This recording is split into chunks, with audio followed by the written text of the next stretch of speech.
नमस्कार। आज सुनते हैं इला प्रसाद जी द्वारा लिखी कहानी मेज। अगर आपको वीडियो पसंद आए तो कृपया मेरे चैनल को लाइक, सब्सक्राइब और कमेंट जरूर करें।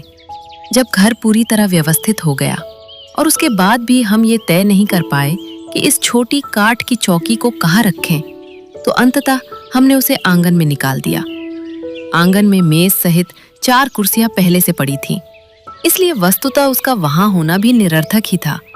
किंतु थोड़े समय के लिए हमने उससे एक तरह से मुक्ति पा ली। भारत होता तो शायद वो चौकी हमारे लिए सबसे महत्वपूर्ण चीज होती, सत्यनारायण कथा में उपयोग में आती और घर के बाहर न होकर पूजा की वस्तु बनती। लेकिन परिवेश की भिन्नता के साथ चीजों के मायने भी बदल जाते हैं, और यही इस चौकी के साथ भी हुआ। अमेरिका के कालीन बिछे घर में, जहां आप सत्यनारायण कथा जैसे आयोजनों की कल्पना भी नहीं कर सकते, और सारे पर्व त्योहार मंदिरों में या अन्य सार्वजनिक स्थलों में मनाए जाते हैं, इस चौकी की सत्ता अर्थहीन थी। मेरे इस निर्णय को किसी ने चुनौती नहीं दी, किंतु बाहर खुले में रहकर धूप बारिश झेलकर अतंत वो टूटकर खत्म हो जाएगी, ये एहसास हर किसी को था। ठीक है सुधा, इसे पेंट कर दो, सचिन ने कहा। पेंट कर देने के बाद ये बैठने के लायक हो जाएगी, और जब 4 से 5 लोग जुटेंगे तो कोई इस चौकी का उपयोग बैठने के लिए कर लेगा। ये समझ में आने वाली बात थी। मैंने स्वीकार लिया। कोई उपयोग होगा तो ये हमें भी फालतू नहीं लगेगी।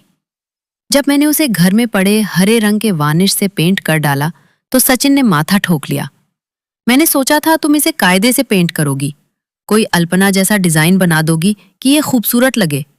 तुमने तो इसे और बेकार कर डाला। मैंने इतना सोचा ही नहीं था। पेंट इसलिए करना था कि धूप बारिश में सड़ ना जाए, टूट ना जाए। पेंट रक्षा कवच था बस, उसका सौंदर्य से क्या संबंध। लेकिन सचिन को हर चीज में सलीका, कायदा और सौंदर्य चाहिए था। सो उनकी अवहेलना भरी दृष्टि अब बार बार चौकी पर पड़ती और घूमकर मुझ पर टिक जाती। इस पर कोई गमला रख देते हैं, वो पीले फूलों वाला, या एक प्लास्टिक का मेजपोश डाल दूं, अच्छा लगेगा। कभी बाहर में बैठकर अखबार पढ़ने हो तो इस पर रख सकते हैं, मैं सुझाव देती। सचिन के चेहरे का भाव यथावत। उन्हीं गर्मियों में एक नील पंछी के जोड़े ने हमारे आंगन के सामने वाले पेड़ पर बैठना शुरू किया। बहुत सुंदर होते हैं नील पंछी। उनकी भी कई प्रजातियां होती हैं। ह्यूस्टन में जो प्रजाति दिखती है उसका नाम ब्लू जे है, और ये आकार में बड़ा और काले सफेद नीले रंगों के धब्बे वाले पंखों का बहुत ही खूबसूरत पक्षी होता है। गले में एक कालापन लिए नीली धारी होती है, और सही अर्थों में नीलकंठ शायद इसे ही कहा जाना चाहिए। वो हमारे मैदान में उतरता तो नीले रंगों की आभा एक छोर से दूसरे छोर तक बिखर जाती। किंतु ये होना कुछ क्षणों का होता।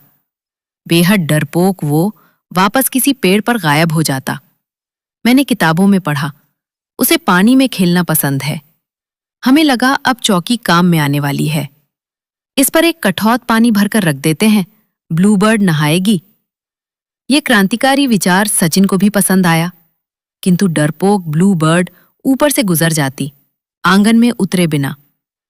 हमने कई दिन इंतजार किया, फिर एक लोहे के स्टूल पर मैदान के बीच दूर में पानी का कठौत रखा, और लो, नीली चिड़िया का पानी में खेलना शुरू हो गया। वो अपने मोर पंखी पंखों को छितराकर जब तब पानी में उतर आती, पानी पीती, पंखों को फैला पानी में छपछपाती, और हम निहाल होते। चौकी अपनी जगह पड़ी रही। उसकी ऊंचाई कम थी, घास के मैदान में लकड़ी जल्द ही सड़ जाती, और हम अभी तक उसको लेकर किसी फैसले तक नहीं पहुंच पाए थे। गर्मियां बीती, पतझड़ आया। चौकी पर अक्सर ही पीले भूरे पत्तों का ढेर जमा हो जाता। मैं जब अंगने में बैठती, पहले चौकी साफ करती, धूल झाड़ती। किसी काम की तो है नहीं, बस काम बढ़ा दिया। इससे तो अच्छा ये ना होती। लेकिन नई सी दिखती मजबूत चौकी को फेंकना भी गवारा ना था हमें। हम बस उसे झेल रहे थे। ह्यूस्टन में पतझड़ और बारिश एक साथ होते हैं। धार धार पानी बरसता।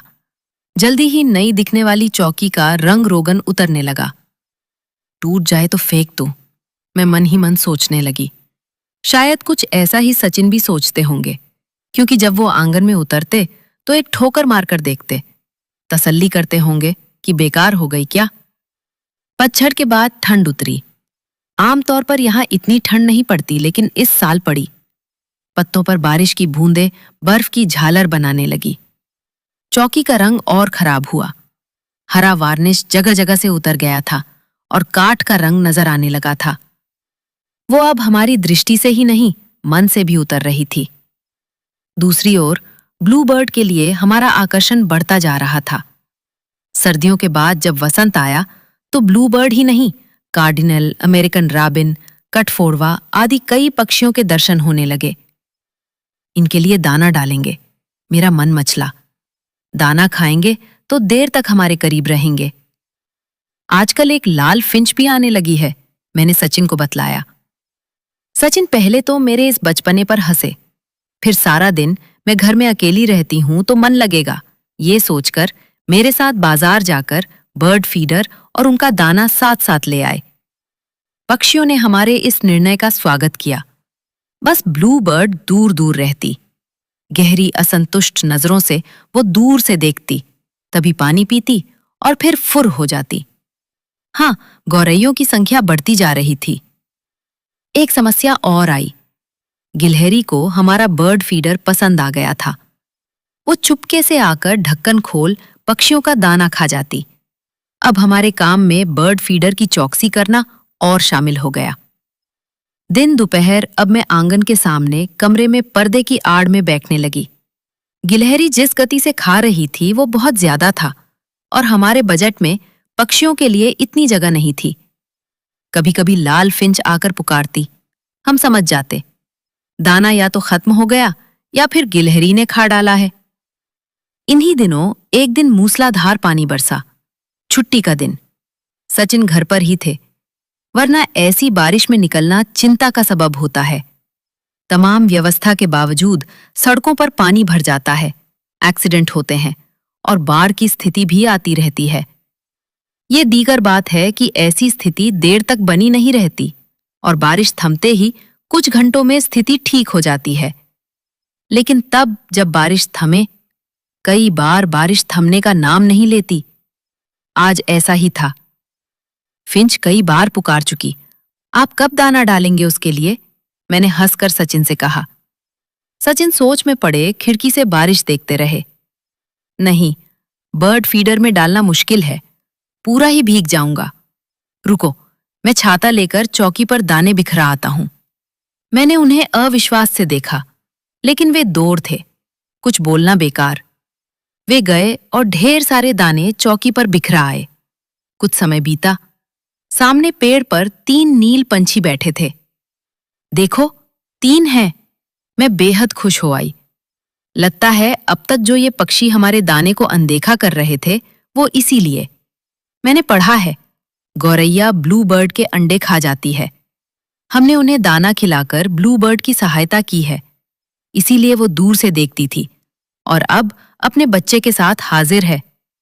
उत्तेजित मैं सचिन को लगभग खौंचते हुए खिड़की के पास ले आई। धीरे से वे पक्षी चौकी पर उतर आए।